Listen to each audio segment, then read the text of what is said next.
But good afternoon, everyone, and welcome to our first webinar from our P2 series. So this one talking about sustainable food and beverage manufacturing. So we're going to be covering some pollution prevention strategies and the compliance side of things as well that could benefit from implementing those P2 projects. I'm Chris Brazil. I'm a pollution prevention specialist here at PPI. I am leading our pollution prevention program, and I will be mostly covering our P2 side of things today. I'm Jacob Larson. I've been working with PPI as pollution prevention specialist for about, I want to say, 2-3 years now. And I'll be covering the compliance side of things. My background really does focus on hazardous waste, but I'll be talking about a few other compliance areas as well. Okay, so our agenda is pretty straightforward. We're going to talk a little bit about who we are, what are some services that we can offer, and different projects going on with our program right now.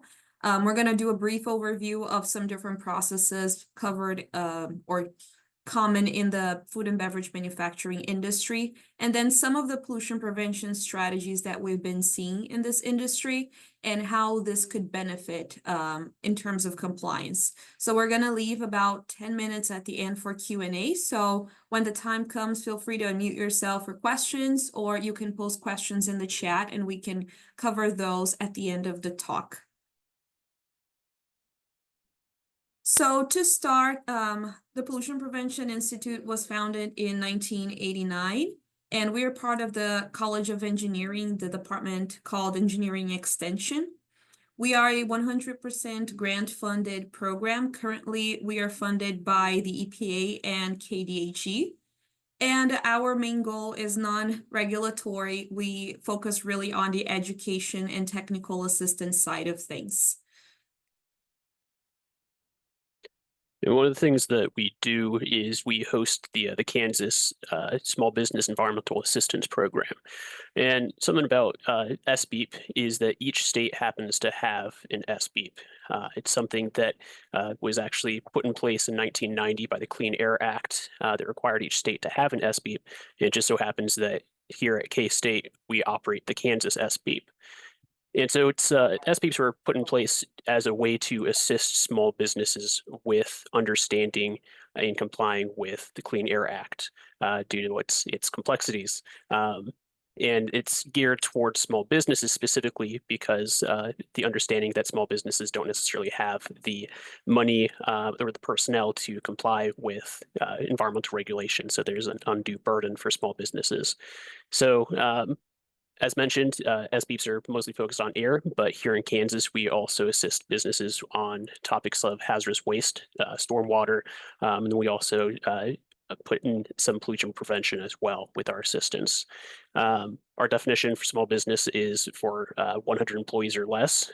However, we do assist anybody that does have questions, hotline, through email, in person at conferences. We'll answer questions, but we do try and reserve the SBEEP assistance for those small businesses as it is free and it is confidential for them. And we also house our P2 program in which we provide technical assistance to any size industry. One of our biggest programs would be our summer internship program, in which we pair Kansas students with Kansas companies to work on sustainability projects. They can have different backgrounds, but normally engineering and physical sciences. This is a picture of our 2024 cohort. We had 10 interns working with a variety of different industries in Kansas. And we also do workshops, seminars, create educational materials with our main goal of amplifying P2 initiatives.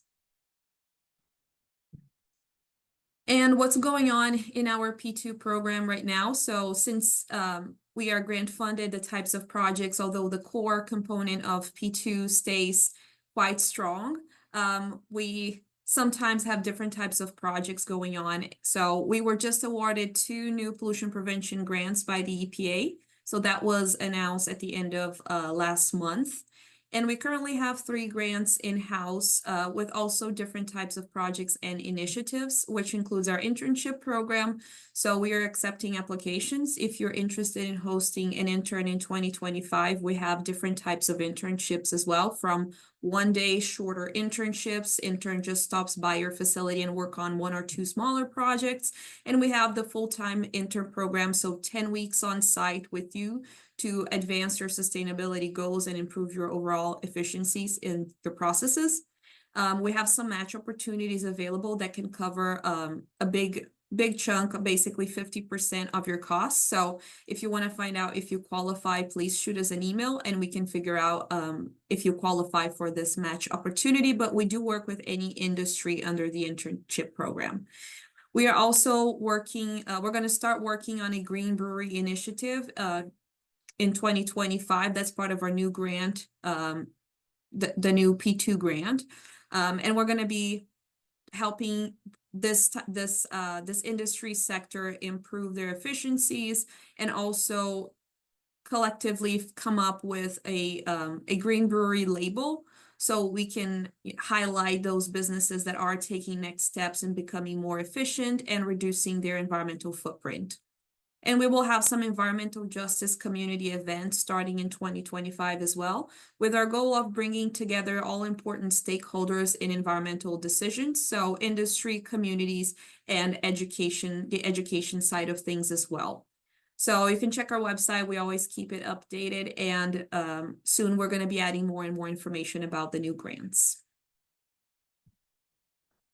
So, as the name of our institute states, we do focus on pollution prevention, or P2. So our goal is to eliminate pollution at the source prior to creating it. So when we refer to the waste management hierarchy, our priority will always be to work with source reduction or pollution prevention and reusing some materials, which normally results in a reduced material input as well.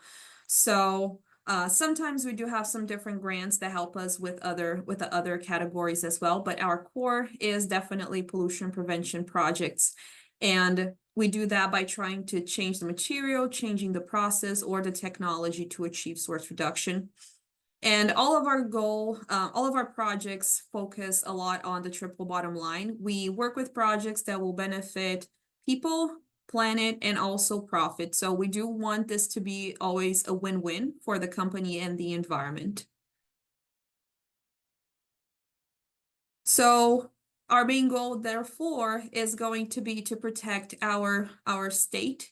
We work within Kansas boundaries. We do have amazing partners at other states, so our work focuses mostly within the state of Kansas. And we want to make sure that future generations can also benefit of the resources that we have available today. We know that there's an increasing pressure on water resources, especially for agriculture and industry. Their energy costs, rising grids are also facing greater demands. And when we work on efficiency upgrades, we can both lower your expenses and your environmental impact. And through all these efforts, we can definitely help Kansas' economic stability, resilience of local industry when we have some sort of drought or other problems, other environmental issues. So our goal is to make sure that everyone in Kansas can benefit from all those environmental upgrades, regardless of background or income. So we are doing a big push when it comes to environmental justice initiatives in Kansas.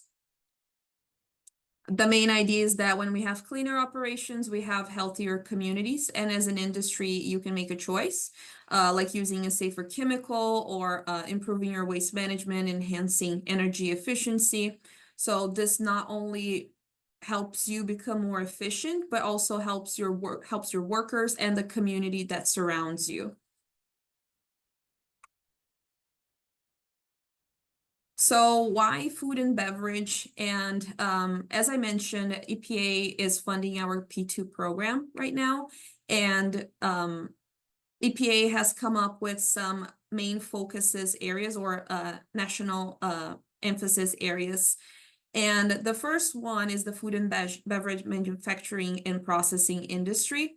So this is one of the reasons why we are targeting our work towards this specific industry sector.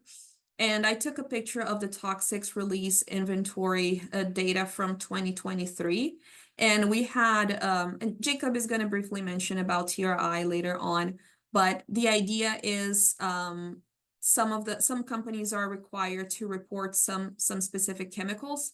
And we had 38 companies reporting in 2023 in Kansas with over 6 million pounds of production-related waste managed by these companies. So this is definitely not the full picture. It's just from those companies that are required to report.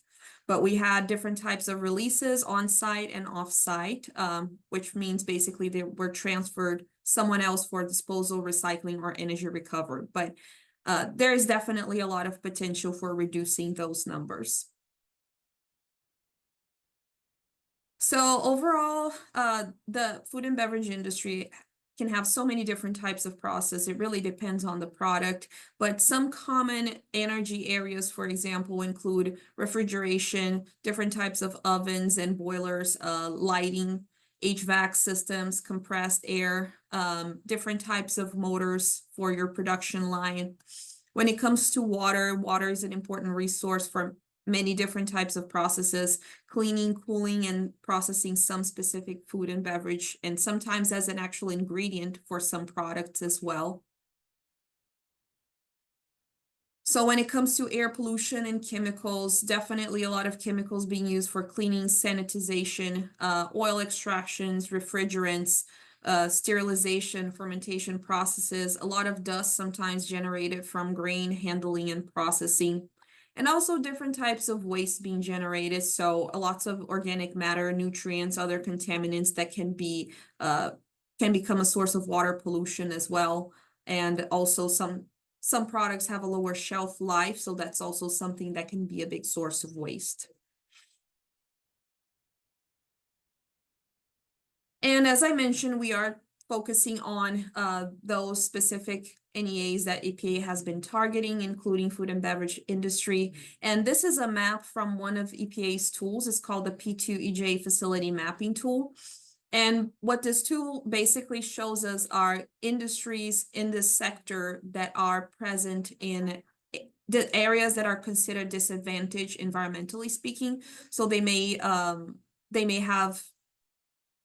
observe higher levels, for example, of PM 2.5 or proximity to a hazardous waste disposal facility and so on. So we are really trying to work with these facilities because we will be able to definitely see a good positive impact in those communities surrounding those industries.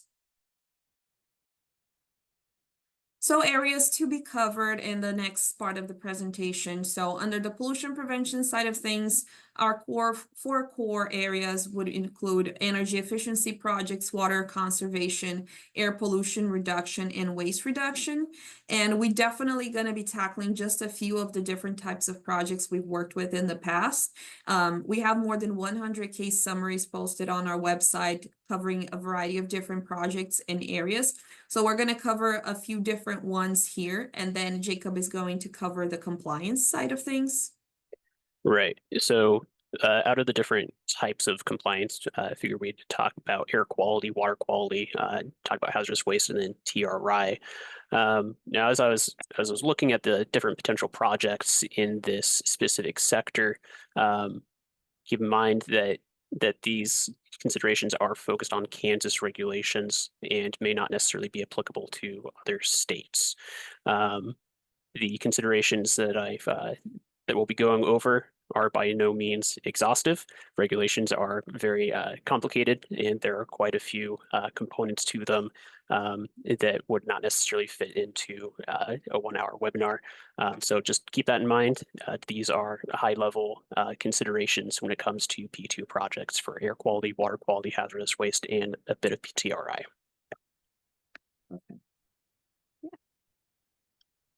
So to kickstart, when it comes to energy efficiency, of course, every industry and operation will need some sort of lighting. And we still see so many opportunities when it comes to replacing fluorescent lighting or other types of incandescent or metal halide, etc. With LED lighting. We see benefits from that are directly observable, like energy savings and reduced equipment wear. With that reduced equipment wear, some of the things we sometimes don't actually think about much would be the lower maintenance costs and needs. We need to replace those light bulbs much less. And we also don't have to deal with mercury waste from some of those as well. And we've been also combining a lot this initiative to further enhance energy savings and equipment wear and tear with occupancy sensors. There are so many opportunities, and fortunately, this technology got a little bit better. Initially, we were covering mostly smaller areas, but now there are some good occupancy sensors for bigger warehouses.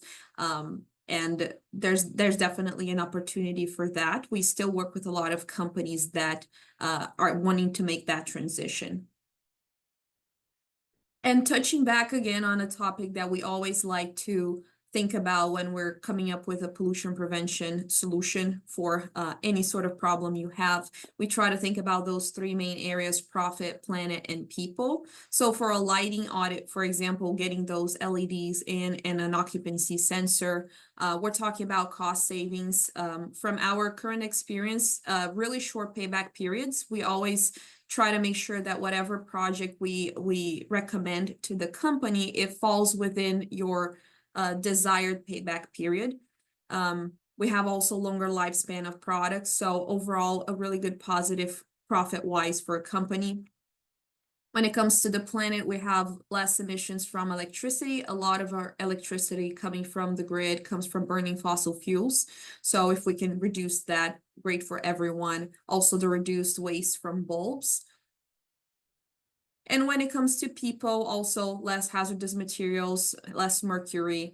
In a lot of cases, we can even enhance lighting at different areas, still keeping that energy conservation, so we can create a safer environment with better brightness for workers.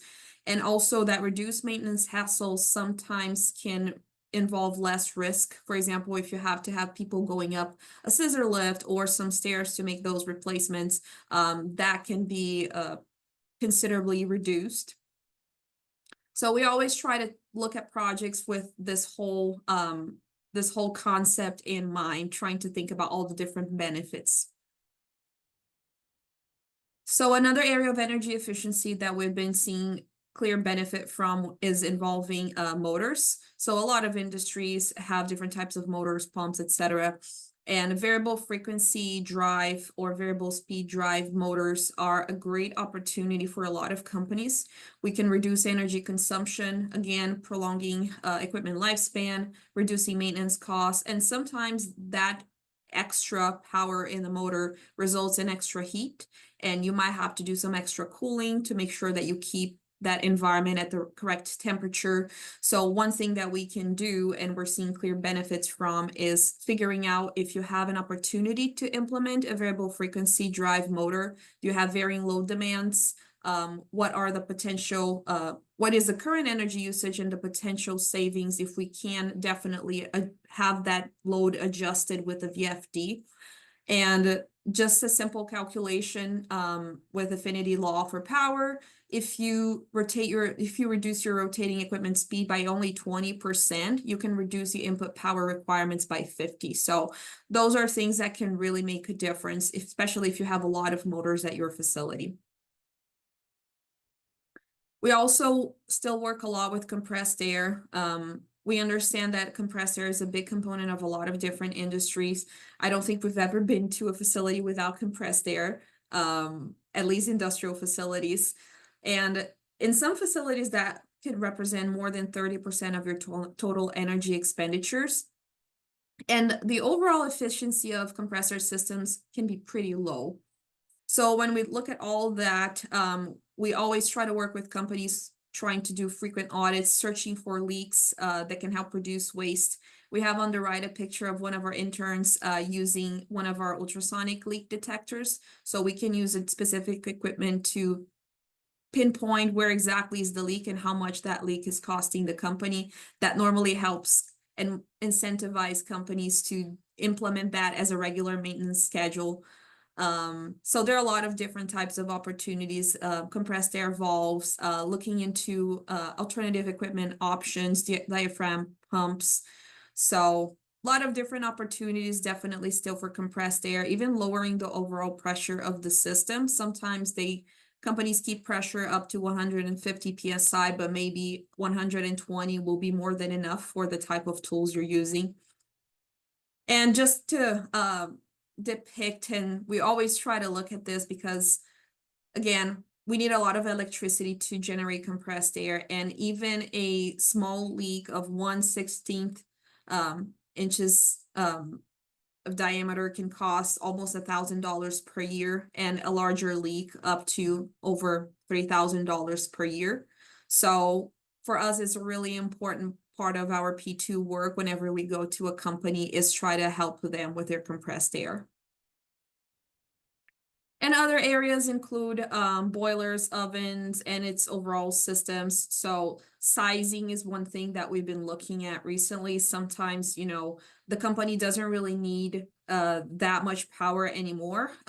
Installation of pipes, we can go in with our thermal cameras to evaluate if there's any heat escaping from an oven or an uninsulated pipe that could benefit from extra insulation.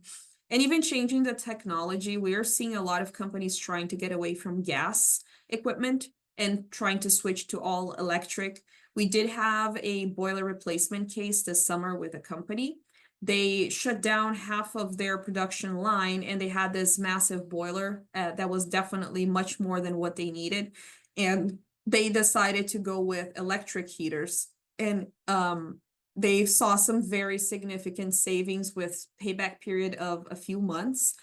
And although the electric heaters would use some electricity, so that would offset some of those savings from getting rid of that gas boiler, they still had a pretty significant net reduction of greenhouse gas emissions.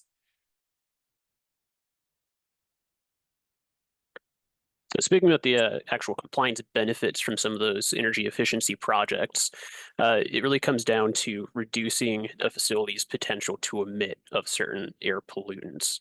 So PTE, potential to emit, is essentially the worst case scenario for air pollution from a facility.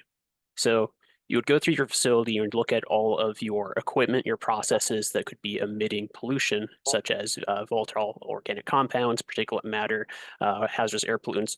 You take a look at all these processes, these equipment, these operations, and you'd assume that these are operating at maximum capacity 24 hours a day, 7 days a week, 365 days a year. And using emission factors for those processes or material data sheets or other sources of information, you come up with the potential amount of pollutant emissions out of your facility each year. So that PTE value, as you can see on the right, directly corresponds to what kind of permit that you might require, at least here in Kansas. We've got construction approvals, construction permits in Class 1 and also Class 2 air permitting.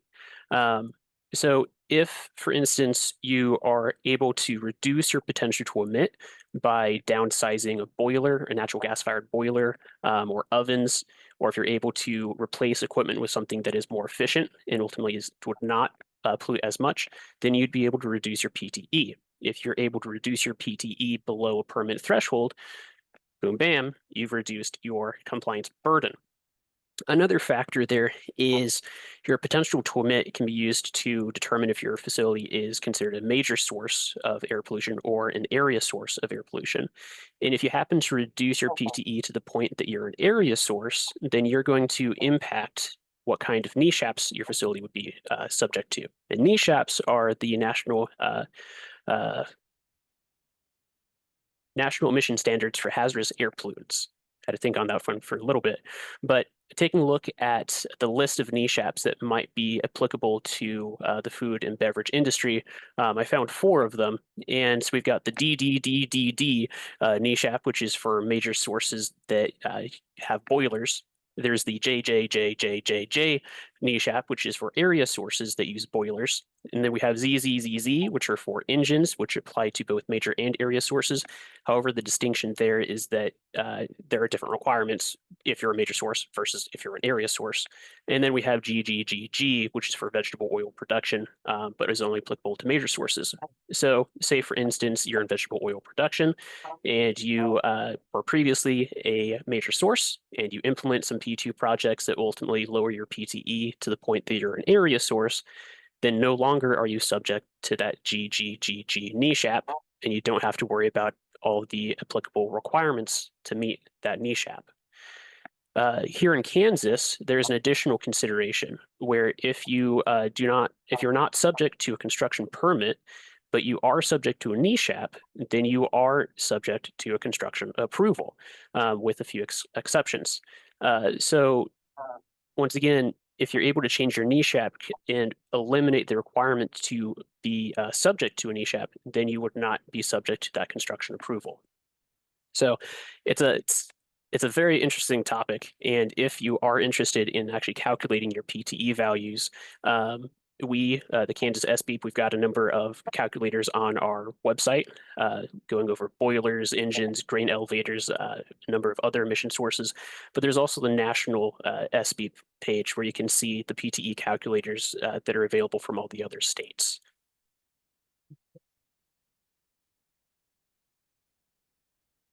The other compliance side of things when it comes to energy efficiency is on hazardous waste.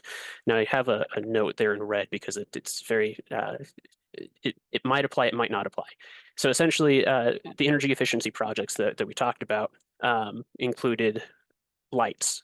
And so a common source of hazardous waste from facilities are mercury-containing lights, such as fluorescent tubes.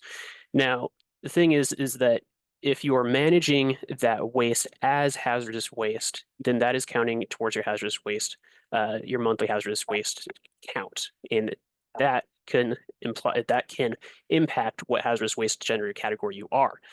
But if you are managing those fluorescent tubes as universal waste, then that is not actually counting towards your monthly hazardous waste. Therefore, it's not actually counting towards your generator category, so it might not actually be applicable.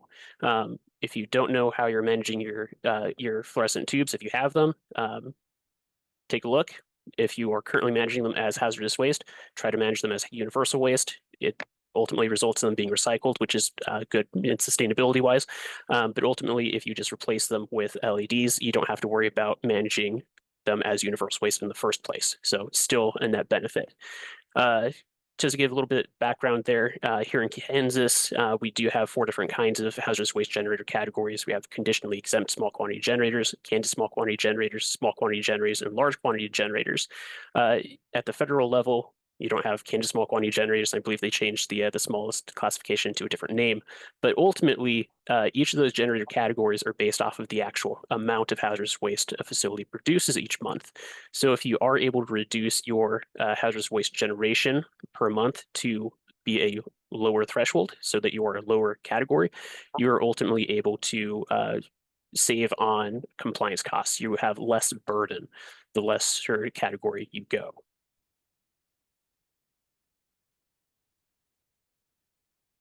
Okay, and switching gears from energy to water conservation, there's some different areas, and we are seeing a lot of projects related to water recovery and water reuse. Some companies generate some sort of gray water that can be used in the form of either irrigation or landscaping. Sometimes cleaning in place processes can also be very feasible and beneficial. We did work with Kansas Dairy Ingredients in 2022, and they implemented a lot of different projects related to conserving water. They're located in Western Kansas, so they really appreciate having water available, especially in the future. So they really took it seriously when it comes to water conservation projects. So they found out that they had a lot of byproduct potable water in their processes. So they figured out different types of ways of using that clean potable water for cleaning in place processes. And after that cleaning in place took place, they used that in the form of irrigation for local crops, which definitely it was a very expensive project, but resulted in amazing water savings, especially for the area. So they actually won an award for this initiative. And of course, we still see a lot of different ways of reducing the actual use and other types of losses. Looking at leaks, we still see a lot of leaks at different locations, shutting off processes when not in use, implementing low flow systems, aerators, looking into some dry cleanup options to reduce that water need and also water pollution generated later on. And we always try to figure out exactly, so if the company is interested in implementing some water conservation project, we try to figure out where the water is being used the most. We have equipment to do some sub-metering or flow rate monitoring. We can track those high usage areas and any sort of abnormalities. There are some different ways of benchmarking your water usage as well with some Energy Star portfolio manager tools. So a lot of different ways, and we are very glad to see a lot of different companies in Kansas really worried and trying to come up with some innovative water conservation projects. So when it comes to compliance benefits from water conservation projects, there's not quite as direct a link as there is for energy efficiency projects. So aside from air quality. And so for air quality, there is a link where if you're able to reduce the amount of hot water usage at your facility to the point that you can reduce your boiler, so downsize that boiler, then you could in fact reduce that PTE value, which once again has implications for your permitting, your air permitting, as well as NESHAP requirements. So that has to do with reducing hot water usage, ultimately to downsize your boiler though. When it comes to benefits to waste, this is a little bit iffy here, where if you're doing on-site wastewater treatment, and if your media is consumed in part based on the total volume of water and not necessarily directly pollutant load, and that's kind of a big if there, then if you reduce that total water usage, you might be able to reduce the actual generation of spent media. And if you reduce that, and if it is being managed as special waste, then you could ultimately reduce the amount of special waste that needs to be handled, reducing the amount of paperwork. Now, something I want to point out here, because we've got folks from out of state, so not actually in Kansas, the definition of special waste that I'm using is different from the federal definition of special waste. Here in Kansas, special waste is specifically waste that, for reasons due to chemistry or just physical chemistry, physics, biology, some sort of factor is required to be handled in a special way. So for instance, if you have waste that is almost hazardous waste, but not quite hazardous waste, chances are that needs to be managed as a special waste. If you have a very, very, very large quantity of waste that was suddenly generated, such as from a spill or from off-spec product, then that might be needed to be handled as a special waste. And so wastewater treatment media sometimes is managed as a special waste here in Kansas. That might be different in other states, but here in Kansas, at least, that might be a possibility of reducing special waste. And so when it comes to actual water quality, this is something where if you simply reduce water usage itself, then you might not actually see any sort of benefit. You would really need to combine a water conservation project with some sort of project that would also reduce the actual pollutants entering the wastewater stream. if that does occur, then you could have an easier time of meeting your discharge, your effluent discharge parameters, and would ultimately be something that you may need to ultimately have a conversation with your publicly operated treatment works or your wastewater treatment plant if you are using the sewer system for your discharges, or if you happen to operate such a lagoon, or if you're directly discharging your wastewaters to a river or stream, then you'll need to talk with the actual regulating agency that is managing your NPDES permit.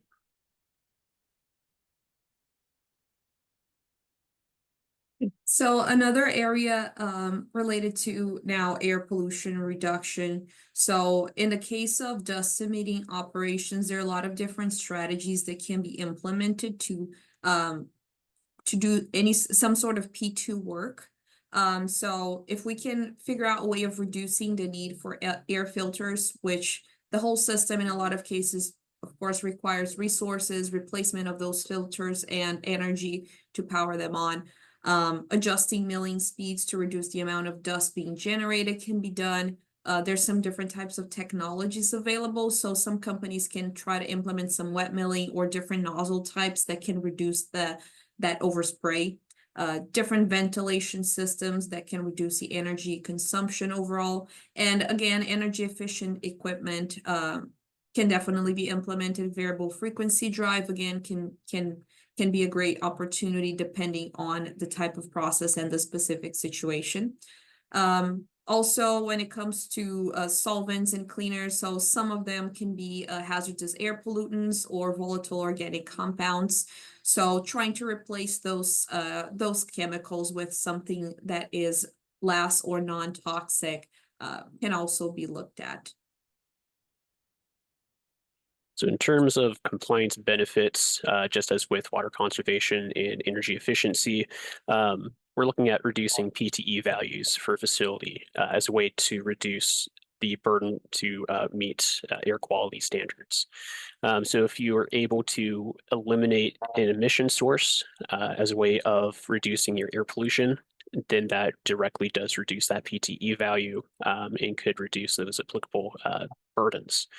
When it comes to waste, so if you're able to reduce the amount of air pollution that's being captured by your filters, then you might be able to ultimately reduce the quantity of spent filters that are being generated, which may be required to be managed as special waste, just like with the wastewater media or wastewater treatment media. And so if you're able to reduce that, then you can reduce the amount of paperwork that needs to be managed. So likewise, when we're talking about water quality, if some of the air pollution, if some of that dust is actually entering into the wastewater system and is impacting your parameters that you're monitoring and needing to meet, then reducing the pollution that's entering the wastewater ultimately helps you meet those effluent parameters. And additionally, if that pollution, if that dust is being captured, absorbed, is being treated by some sort of wastewater treatment media, then reducing that pollution could reduce the amount of wastewater treatment media that is being spent and ultimately needs to be purchased and needs to be managed as a special waste.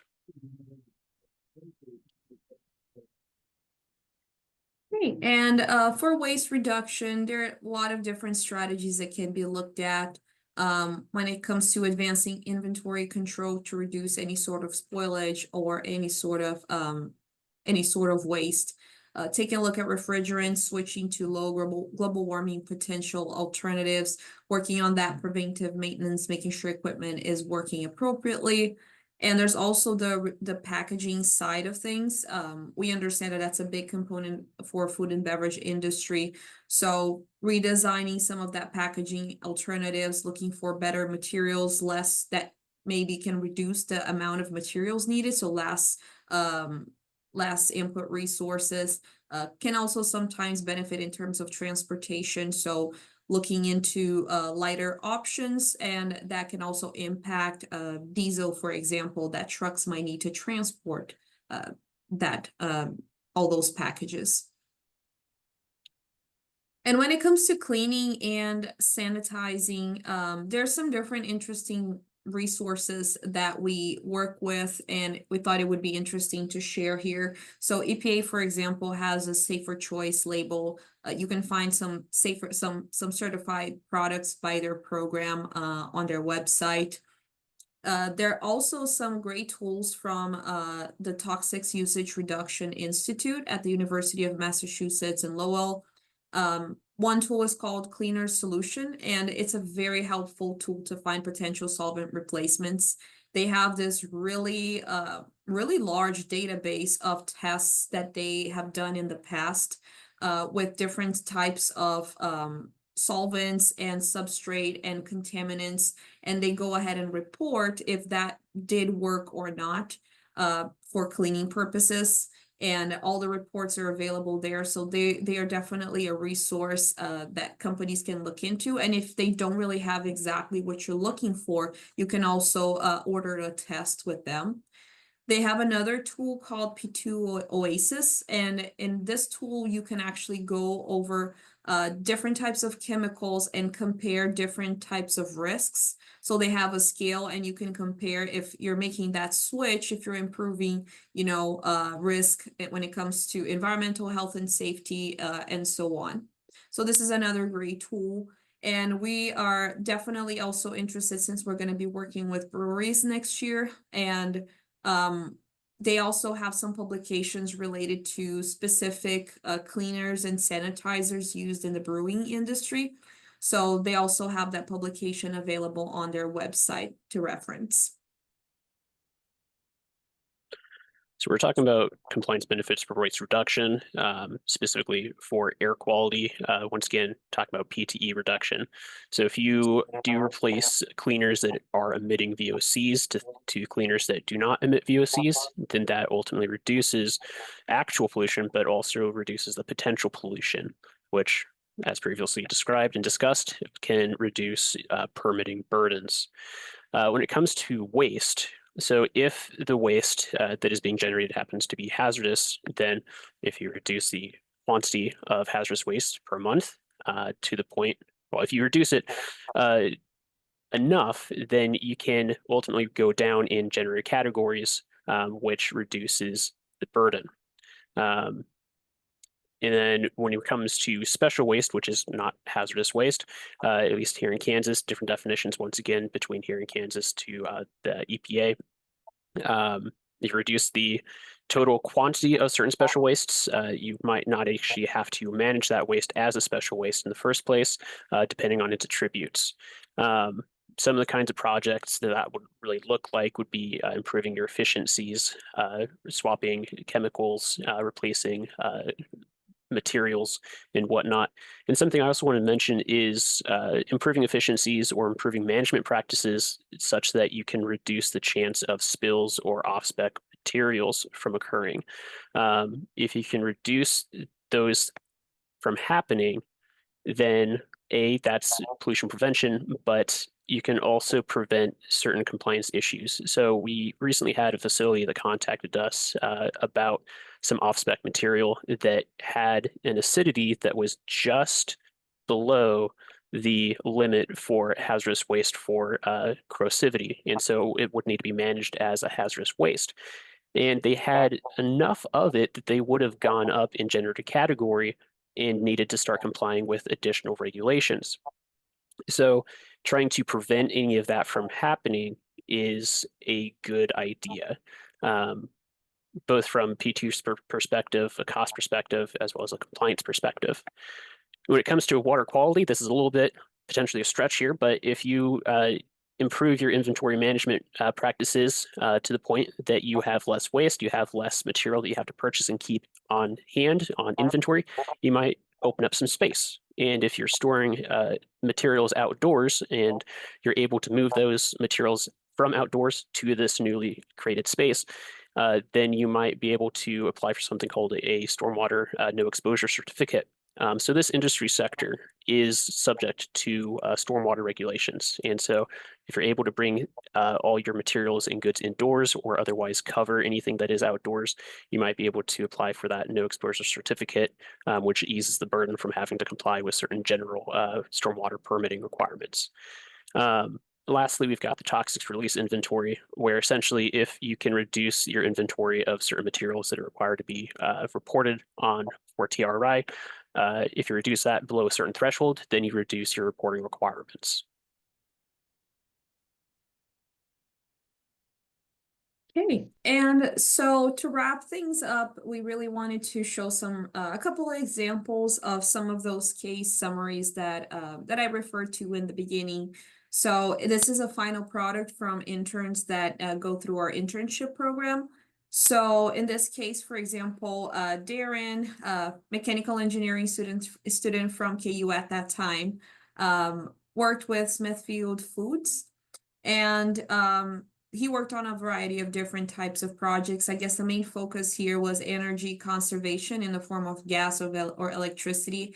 And there was also a spice dust prevention project that overall improved the efficiency of different types of equipments that were lowering its performance due to the amount of dust being produced.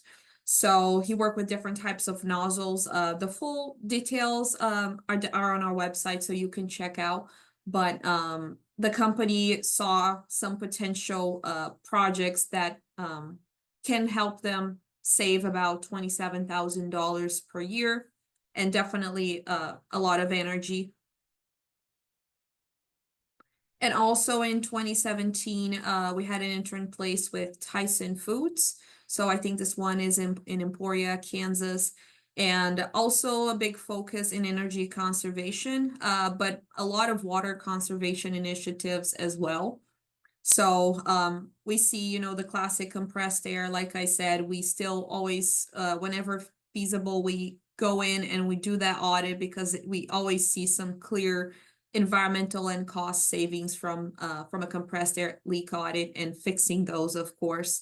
LED lighting upgrades and different types of initiatives. Sometimes, as part of the intern program, you have an idea, but the project isn't really feasible, or it's not really recommended. We have a much higher payback period than what the company would like to.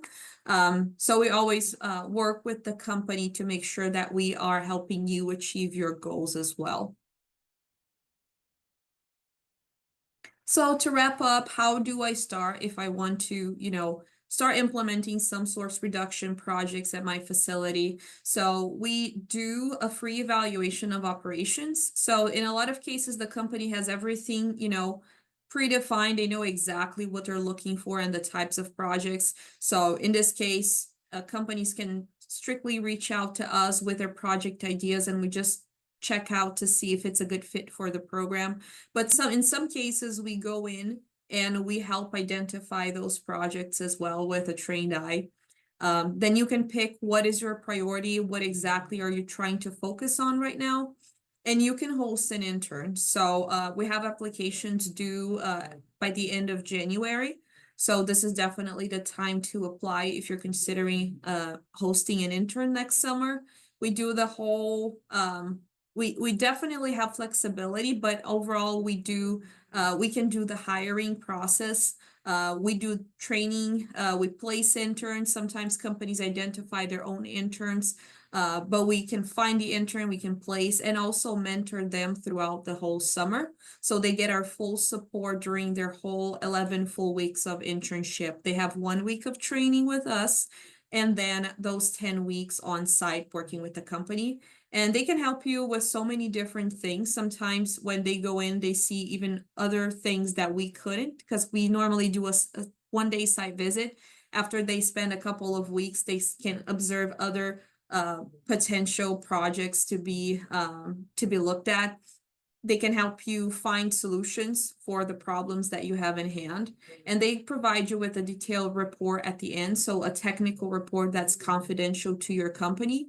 They have that case summary that they produce and is posted on our website after host company approval. And they make a final presentation as well. So that report will have a cost analysis of each alternative and environmental impact. So a lot of companies are looking into some ISO 14001 certification, greenhouse gas counting. So having all these projects accounted for and some potential options to advance your sustainability goals can definitely help you with those different types of initiatives as well. And then next on the webinar series, we are hosting 3 webinars within about a month and a half. So our next one is focused on automotive, aerospace, and metal manufacturing industry. Will be the same idea of P2 projects and that compliance side benefit of things. So that one will be November 21st. And then webinar 3 will be focused on chemical manufacturing, and that is scheduled for December 5th. So with that, we would like to open for anyone that has any questions for us. You can you will be able to unmute yourself and ask it, or you can post a question in the chat if you wanna write down something. I'm gonna leave this page with some of our resources. We have a lot of partners. We have a lot of resources on our website. We have a YouTube channel with videos and webinars recorded. So we definitely would definitely take it seriously, our goal of amplifying P2 and sharing all the information, the good information that we know with other states and also with our local industry and community. So thank you, everyone, and we're going to be here waiting for questions.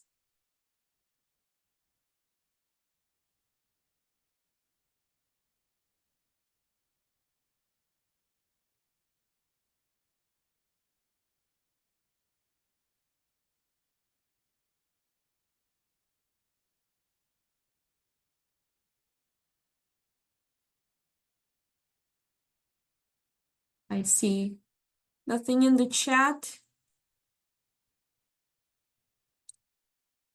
I'm trying to see if there are any hand raises, but I don't think so.